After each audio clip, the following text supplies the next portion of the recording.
Hello booktube, and welcome back to my channel and my laid back stripped down Jane Austen July 2024.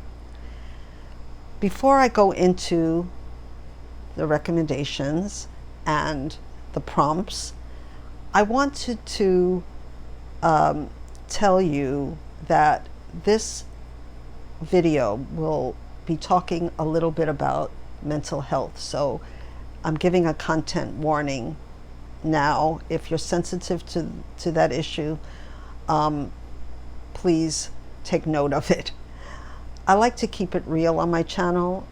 I always do Mental Health May. Well, I've done it twice with Kim of Middle of the Book March, and I've been very open about my own mental health struggles and to some extent those of my family, which I'm not going to get into naturally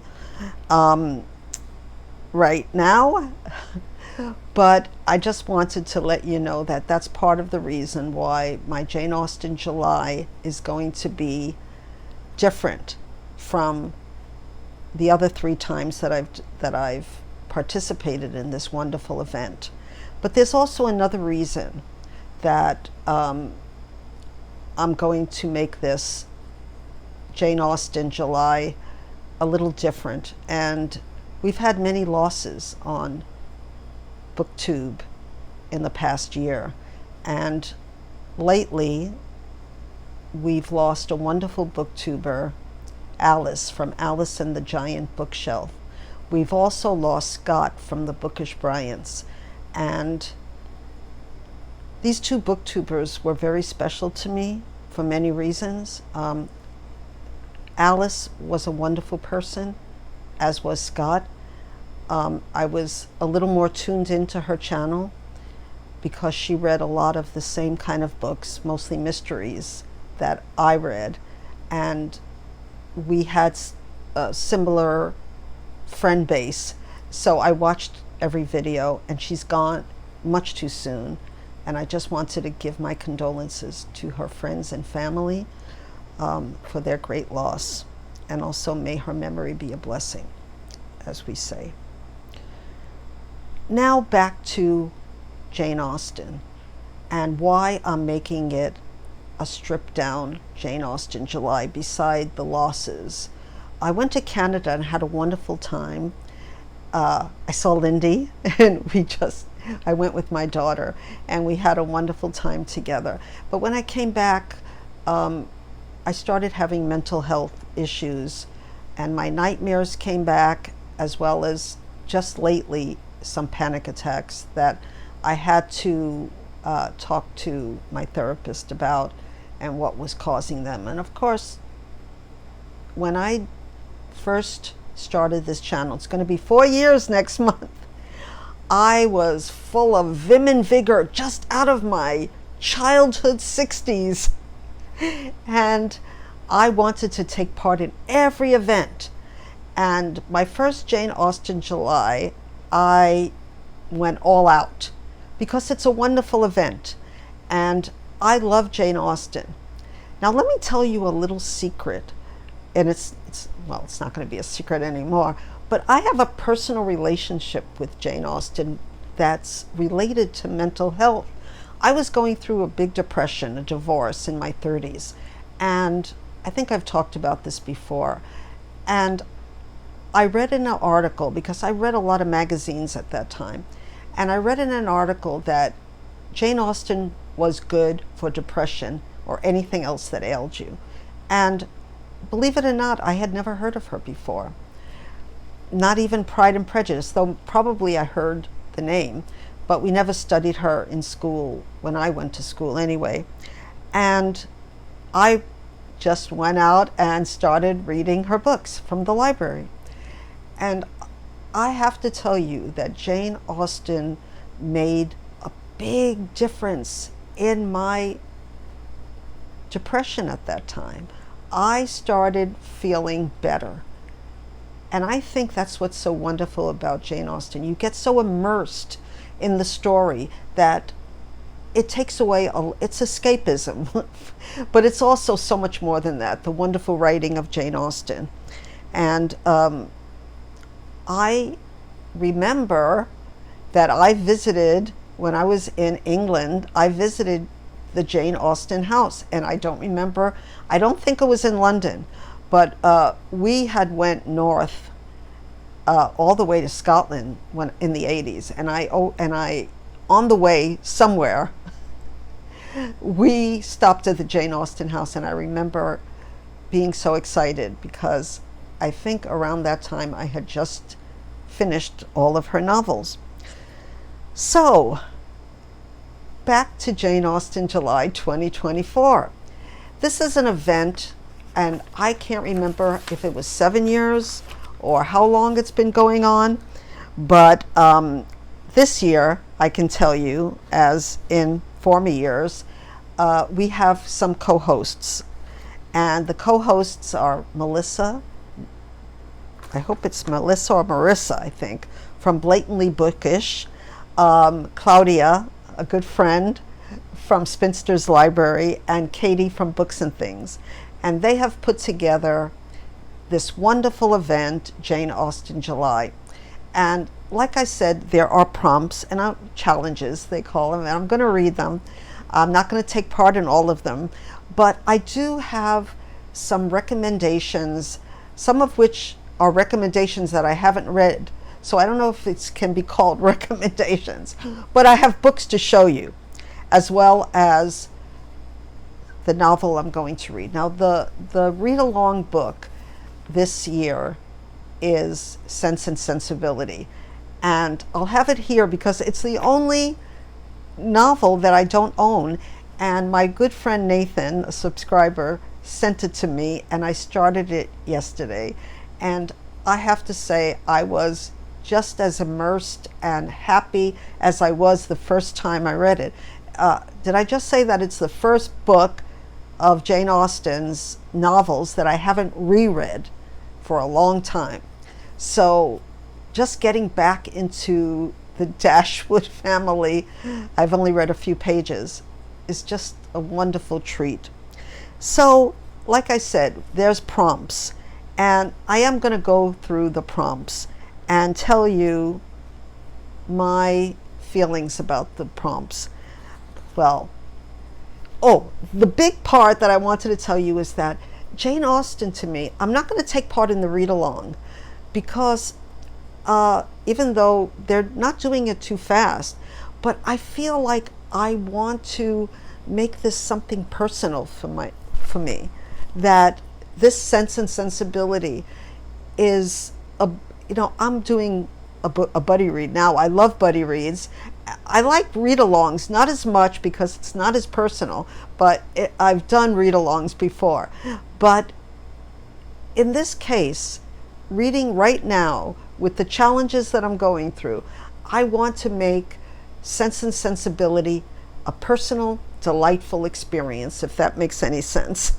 So I'm not taking part in the read-along, but I have started the book.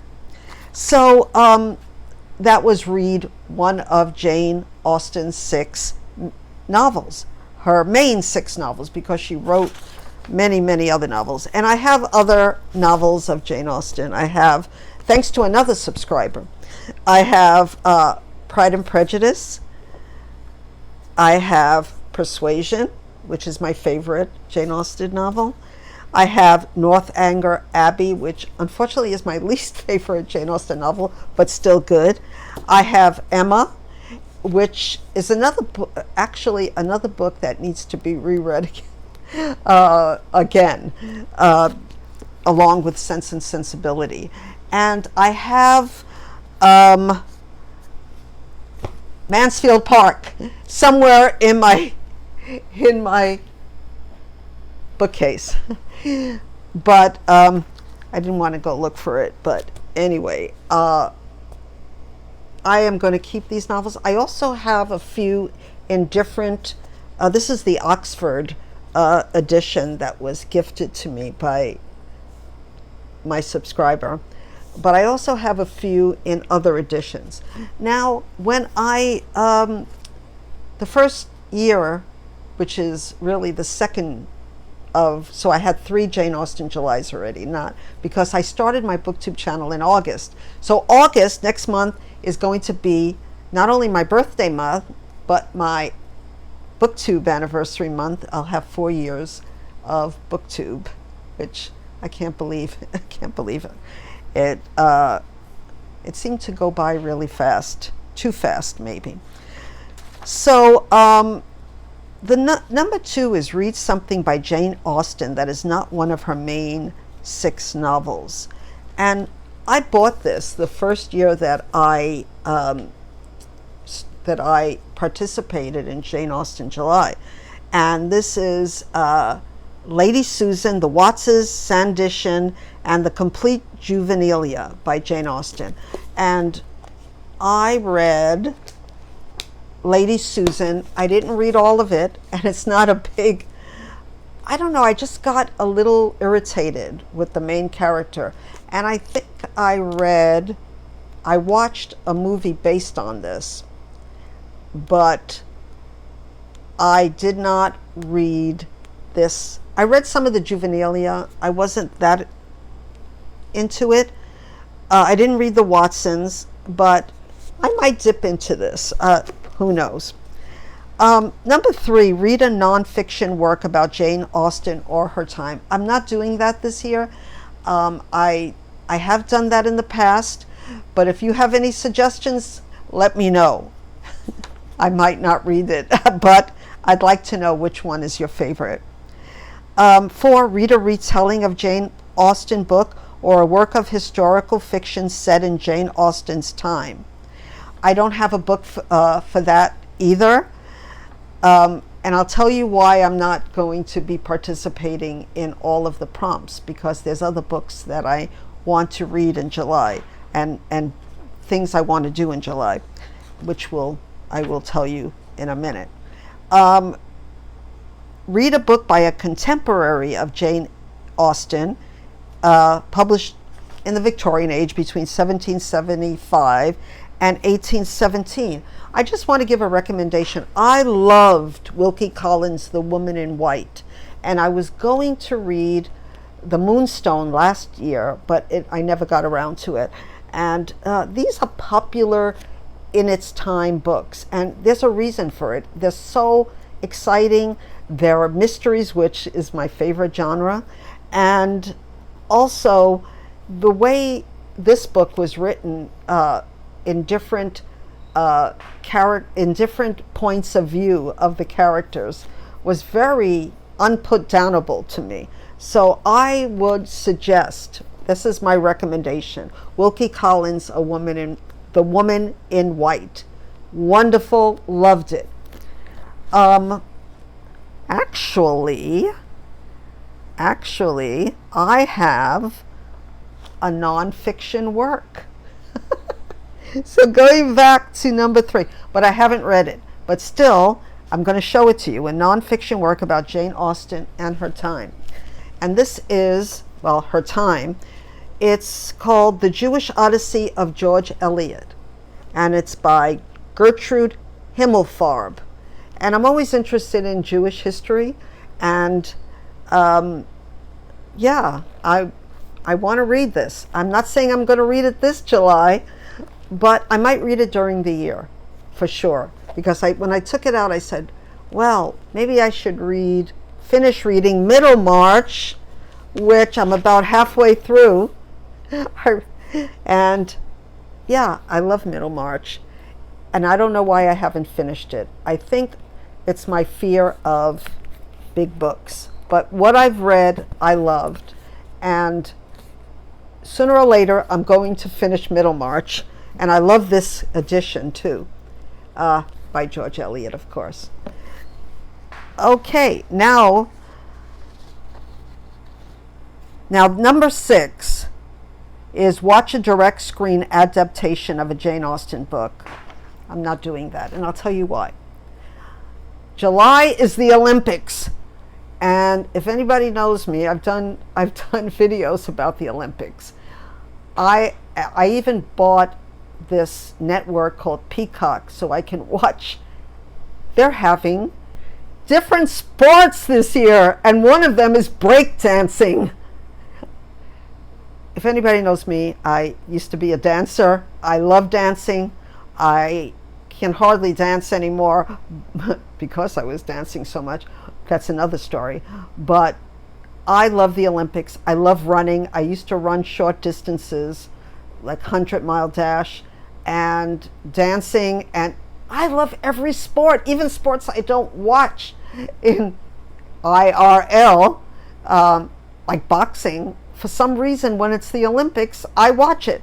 So that's going to be my TV watching this July.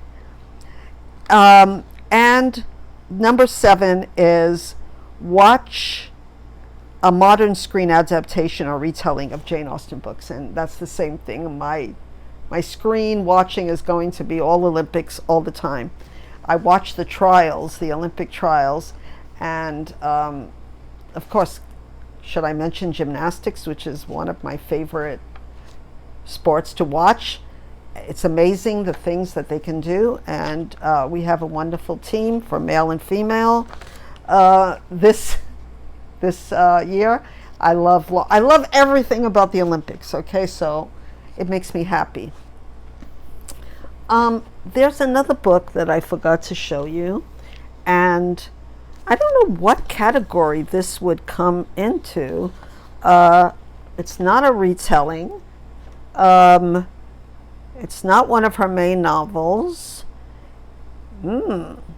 Okay. I guess it's number 3. Read a nonfiction work about Jane Austen or her time. And I bought this, and it's gorgeous, and I haven't read it.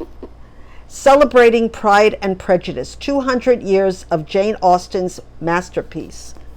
And it's by Susanna Fullerton. And I picked it up just while I was preparing this video, if you can call this preparing. I do my best.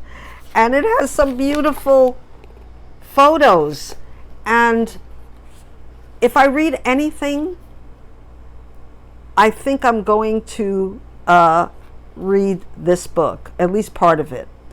Here is something that says, Elizabeth Garvey as a superb Elizabeth Bennet in the 1980 BBC adaptation of the novel. And it shows this actress. There are wonderful, wonderful pictures. Here's Lady Catherine and Elizabeth in the wilderness. So let me know, have you read this book? This is all about celebrating her. And you know, Pride and Prejudice keeps on going back and forth as my favorite with Persuasion. So, and then maybe comes Mansfield Park, which is not the favorite of everybody, but it's up there. So this says, Jane Austen's masterful novel, Pride and Prejudice, remains a paragon of insight, humor, and literary brilliance. I agree. In celebrating Pride and Prejudice, Austen expert Susanna Fullerton delves into the reasons for the book's unparalleled excellence and the many ways Pride and Prejudice has had a similarly unparalleled legacy. Within these pages, reader will discover many fascinating stories about Pride and Prejudice. And so if you're really into Pride and Prejudice, is that your favorite novel of Jane Austen's? I think you should pick this up. I did, and I am going to dip into this if I have a chance. So, like I said, I'm not promising anything, but so that's all I want to say about my threadbare, maybe, Jane Austen July. But I really appreciate that the hosts, the co-hosts and of this wonderful event have continued this celebration of Jane Austen, because I just started, like I said, Sense and Sensibility, and from the first page it drew me in that I said, I'm not going to put this down. For the next couple of weeks, this is going to be my as Louise Erdrich says, in my lazy stack, but it's not lazy stack. It is just making me so happy already. So how could I not read it along with the other books that I plan to read? I'm going to participate in honoring Alice of Alice, the Giant Bookshelf, by reading a Poirot novel, which I love Agatha Christie, as everyone knows, and this is something that I want to do, and I think it's wonderful that that this event is going to be honoring Alice, because she was a wonderful mystery writer. And ironically, the people that passed away, like Janelle, of Too Fond of Books, they were all mystery readers. And this kind of got to me even more, because these are people that I watched because I wanted, desired recommendations from them, especially the Golden Age mysteries. And not that many people on BookTube are that much into Golden Age mysteries. But if you are, let me know who you are, because I want to follow you. So I hope this hasn't been too depressing, because I'm hoping things are going to go better for me and for everybody. I'm wishing you the same. And like I said, for anybody who's suffering with anxiety disorders or any other disorders,